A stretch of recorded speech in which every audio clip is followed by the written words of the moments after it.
आज डे 46 आप सभी का स्वागत।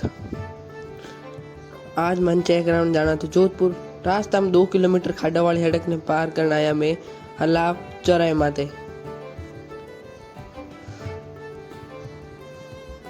अट खड़ी थी सिटी बस पचाए रास्ता में कालियो पानी थोड़ा जग्यान आयो डी मार्ट जुकाम विड़ा तो जणु पीधी चाय ओला तो फोन ए बैठा करते आता हूँ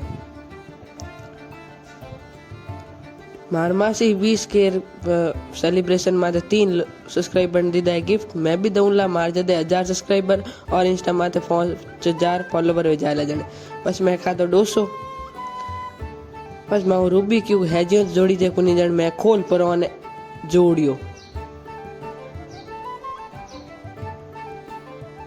बस गया घरे काकोनी हाईवे में तो वो बलियार जो वाट की आयो थाने अगर उठावे कहीं है तो कमेंट में जरूर बताइजो। हड़करे माते आई थी गायो मैं हर 15 फॉलोवर माते वही गार बेल्ट लगाऊंला जैसे मैं यो क्यों तो मारे 1500 फॉलोवर और मैं 100 गायों और बेल्ट लगा दी हूँ थे फॉलो कर सही करो मैं और बेल्ट लगाऊंला। धन्यवाद। जय हिंद जय गौ माता। लाइक शेयर सब्सक्राइब जरूर करो।